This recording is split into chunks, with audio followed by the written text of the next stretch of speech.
우리나라에는 이거와 관련된 매뉴얼이 하나도 없더라고요. 그래서 처음 만든다는 것 자체가 조금 힘들었었고, 선생님들이 이 영상 재밌다, 그리고 나도 학교에 이거 있던데 이거 어떻게 쓰는지 몰랐었는데 애들하고 같이 보면 좋을 것 같아. EBS 홈페이지에 제 얼굴이 나오는구나.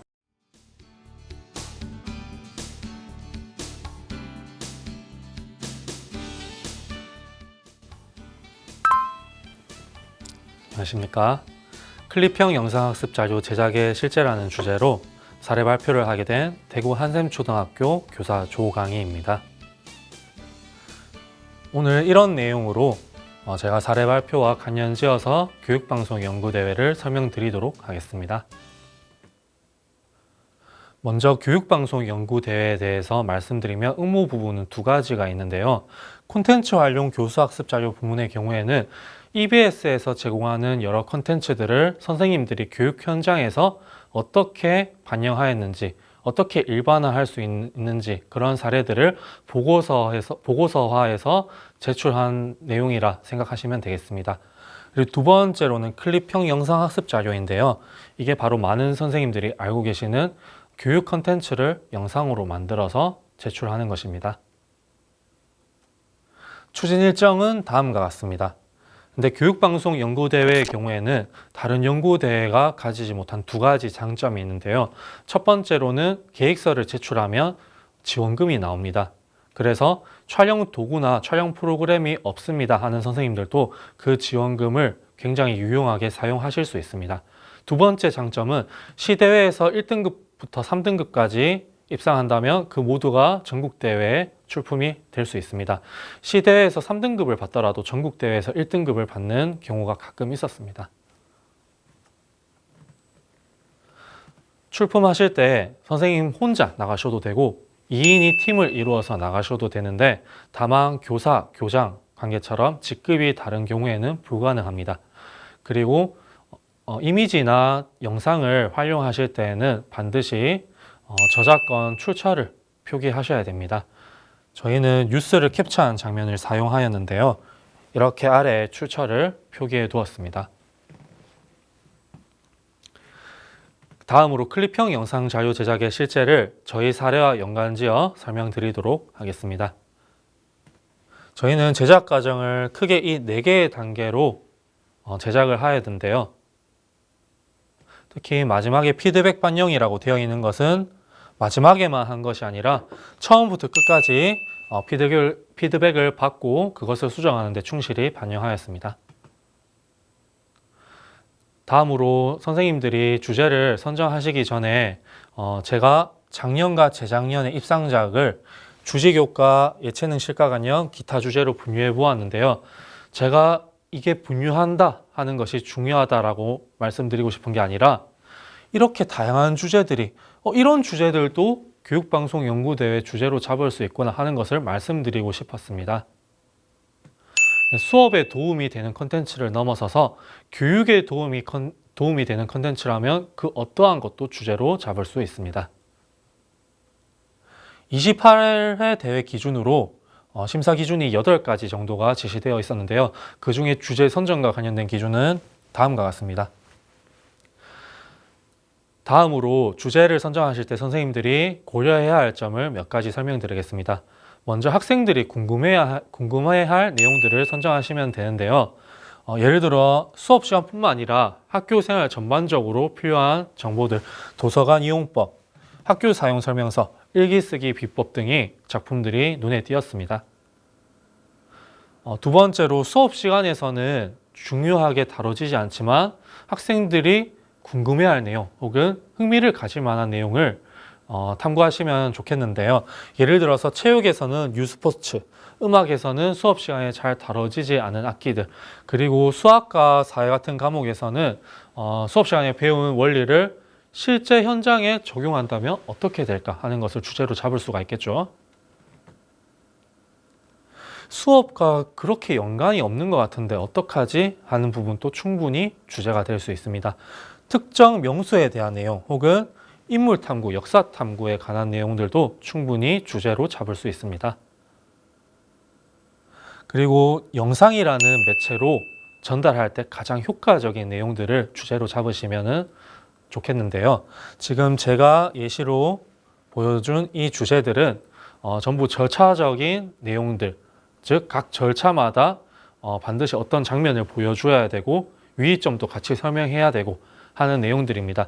이런 것들은 글이나 그림보다는 영상이라는 매체로 제시한다면 훨씬 더 효과적으로 전달할 수 있겠죠. 교육 현장에서의 수요도 반영하시면 좋겠습니다. 수상안전교육이 교육 현장에 들어옴에 따라서 2015년에는 이런 작품들이 있었고요. 2016년, 17년에는 소프트웨어 교육과 4차 산업혁명이 교육 현장에 들어오기 시작했습니다. 그리고 가장 최근에는 사회적 약자에 대한 시선의 변화가 굉장히 중요시되면서 성역할이나 베리어 프리라는 주제도 눈에 많이 띄었습니다. 제가 앞서 말씀드린 고려할 점, 그 전에 선행되어야 될 게 있습니다. 바로 이걸 직접 만드는 선생님들께서 내가 가장 자신 있는 것, 잘할 수 있는 것, 그리고 컨텐츠를 가장 즐겁게 만들 수 있는 것을 고민해 보시면 좋겠습니다. 저희는 과학실험실 응급처치 중에 비상샤워기와 눈세척기를 주제로 잡았는데요. 학교에 비상샤워기를 설치하라, 눈세척기를 설치하라 이런 공문들이 자주 옵니다. 그래서 설치를 하던 중에 갑자기 한 가지 의문이 떠올랐습니다. 이거 설치는 하겠다만 언제, 어떻게 사용하는 걸까? 그리고 이걸 학생들한테 교육적으로 안전교육할 매뉴얼이 있을까? 하는 의문에서부터 시작되었습니다. 주변에 잘 알 것 같은 선생님께 여쭤보았습니다. 잘 모른답니다. 당연히 학생들도 알 리가 없겠죠. 그리고 교육청에서 제시한 안전연수 교재에도 예방과 관련된 내용은 많았지만 사고가 발생한 후 응급처치랑 관련된 내용은 비교적 짧게 제시되어 있었습니다. 제작하러 온 제작업체에도 질문을 해보니까 잘 모른다고 하십니다. 주제를 정하셨으면 이제 자료를 조사하셔야 되는데요.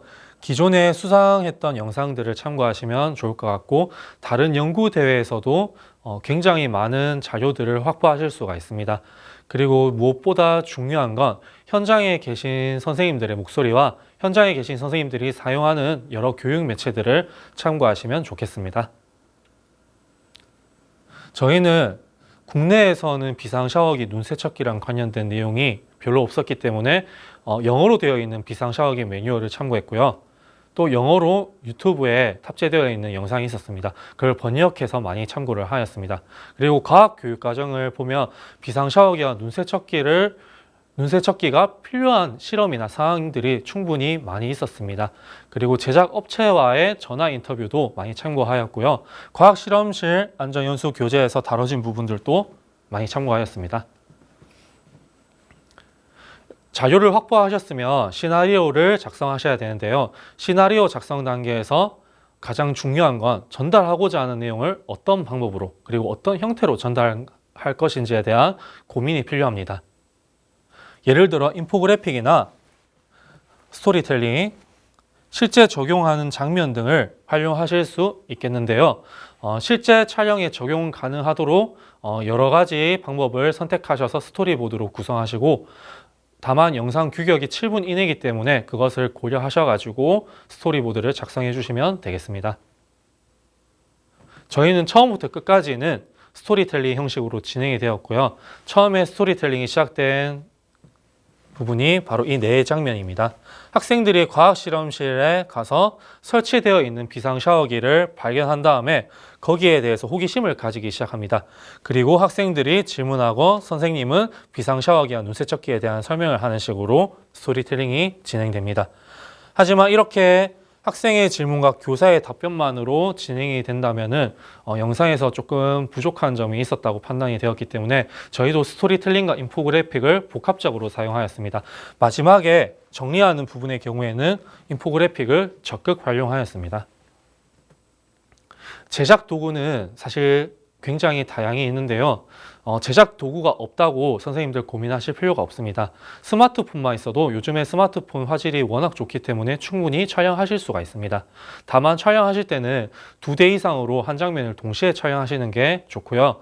그리고 한 장면이라도 최대한 많이 촬영을 하셔가지고 그 중에 가장 적절한 장면을 편집하실 때 사용하시면 좋겠습니다. 저희는 스마트폰 2대와 제작 지원비로 짐벌을 구입하여 사용하였습니다. 이렇게 2대의 스마트폰으로 동시에 촬영을 하게 되면은 하나의 장면이라도 조금 더 역동적으로 나타낼 수가 있습니다. 물이 떨어지는 장면의 경우에는 액션캠을 활용하였습니다. 영상 전반적으로 선생님과 학생의 대화로 이루어져 있는데요. 이것을 조금 더 효과적으로 전달하기 위해 마이크로 녹음했습니다. 편집 프로그램의 경우에는 먼저 그래픽을 편집하실 때는 파워포인트나 포토샵 같은 것을 활용하시면 되는데요. 다만 시간을 좀 절약하고 싶다 하시는 선생님들은 이미지 활용 사이트들을 적극적으로 활용하시길 추천드립니다. 다만 이것이 저작권적으로 문제가 없는지는 꼭 확인을 하셔야 됩니다. 그리고 영상 편집 프로그램은 난이도별로 혹은 가격대별로 다양하게 있는데요. 저희는 어도비 프리미어를 선택하여 사용하였습니다. 저희 후보가 2개 있었는데요. 일단 파이널컷 프로나 어도비 프리미어의 경우에는 많은 선생님들이 실제로 사용하는 프로그램이기도 했습니다. 근데 이 2개의 프로그램을 전혀 사용한 적이 없는 상황에서 저희는 하나를 골라야만 했는데 여러 가지 기준을 생각하면서 고민을 했습니다. 저희는 최종적으로는 어도비 프리미어를 선택했는데요. 기능적으로 전혀 모르는 상태에서 유튜브에서 강좌를 검색하고 바로바로 효과를 적용할 수 있다는 점에서 어도비 프리미어를 선택했습니다. 지금 보여드리는 장면은 메이킹 필름의 한 장면인데요. 지금 이 장면이 제가 이 프로그램을 사용한 지 약 일주일 정도 된 장면입니다. 근데 지금 보시면은 제가 마우스랑 단축키를 동시에 사용하는 듯 아주 능숙하게 사용할 수 있음을 볼 수 있습니다. 그리고 저희가 스토리텔링으로 진행했지만 일부 장면은 인포그래픽을 활용하였는데요. 인포그래픽에 대해서 이미지 편집을 어떻게 할 것인가 고민하는 선생님들도 있을 겁니다. 고민하실 필요가 없습니다. 선생님들이 가장 잘 활용할 수 있는 파워포인트로 충분히 선생님들이 원하는 효과를 적용하실 수가 있습니다. 지금 제가 이렇게 만들었던 인포그래픽들은 전부 파워포인트로 제작을 하였습니다. 그리고 음원의 경우에는 영상 편집 프로그램에서 기본으로 제공해주는 음원들도 충분히 활용하실 수 있는데요. 다만 어도비 프리미어는 그런 점이 좀 약했기 때문에 유튜브 오디오 라이브러리라는 사이트에서 배경음악을 다운로드 받아서 사용하였습니다. 인트로에서 사용되는 배경음악과 인트로가 끝나고 화면이 전환되면서 학생의 나레이션과 함께 사용되는 이 배경음악 역시 유튜브에서 다운로드 받았습니다. 그 다음 작품 수정 단계인데요. 이 가장 중요한 단계입니다. 왜냐하면 모든 단계에서 주변 선생님들 그리고 학생들, 관련 인물들의 의견을 듣고 그것을 수정에 적극적으로 반영하셔야 되는데요. 이렇게 여러 가지 질문을 하시다 보면은 저희가 미처 생각하지 못했던 것들 혹은 놓쳤던 것들을 다른 사람의 생각으로 충분히 전달받을 수 있어 그런 점이 굉장히 좋았습니다. 저희는 학생들, 주변의 선생님들, 그리고 영상 편집 전문가들, 그리고 그 비상 샤워기 제작 업체 등의 질문을 해서 만족할 만한 질문을 받아 수정하는 데 반영을 하였습니다.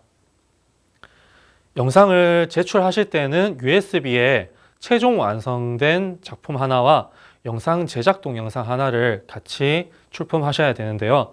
영상 제작 동영상에는 어떤 과정으로 제작했는지 그리고 어떻게 만들어졌는지를 확인하는 용도이기 때문에 가벼운 마음으로 간단하게 편집하시면 될 것 같습니다.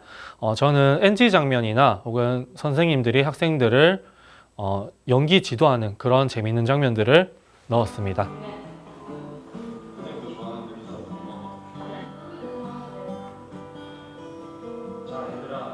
오늘 실험에 필요한 실험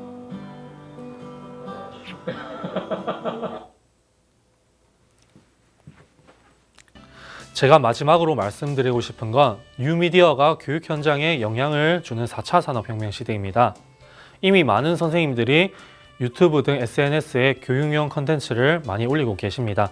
그 어떠한 아이디어도 교육 컨텐츠가 될 수 있고 누구든지 교육 컨텐츠를 영상으로 만들 수 있습니다. 많은 선생님들이 교육방송연구대에 적극적으로 지원해 주셨으면 좋겠습니다. 이상으로 교육방송연구대의 사례 발표를 마치겠습니다.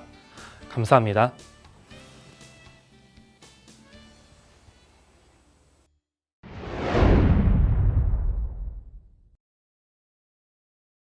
끝났습니다. 고생했다 강의야. 비상샤워기라는 거를 제일 처음에 아이디로 잡았었는데 우리나라에는 이거와 관련된 매뉴얼이 하나도 없더라고요. 그래서 처음 만든다는 것 자체가 조금 힘들었었고, 근데 이거를 만들어 가는 과정에서 여러 사람들한테 질문하니까 조금씩 정보가 나오더라고요. 그거를 저희가 편집해서 어떻게 만들지, 그 부분이 제일 많이 좀 힘들었었고, 근데 만들고 나서는 다른 사람들이 보여줬을 때 이렇게 우리나라에 뭔가를 만들 수 있다는 거에 대해서는 좀 그 부분은 또 좋았던 것 같습니다. 저희가 이 영상을 다 만들고 대회를 내기 전에 선생님들한테 보여드렸었는데요. 선생님들이 이 영상 재밌다, 그리고 나도 학교에 이거 있던데 이거 어떻게 쓰는지 몰랐었는데 애들이랑 같이 보면 좋을 것 같아, 그런 이야기를 썼을 때가 제일 보람됐었습니다. 제가 가장 보람됐었던 거는 솔직히 말씀드리면은 EBS 홈페이지에서 볼 수 있는 영상에 제 얼굴이 나오는구나 하는 걸 확인했을 때 그때가 가장 보람이 있었습니다.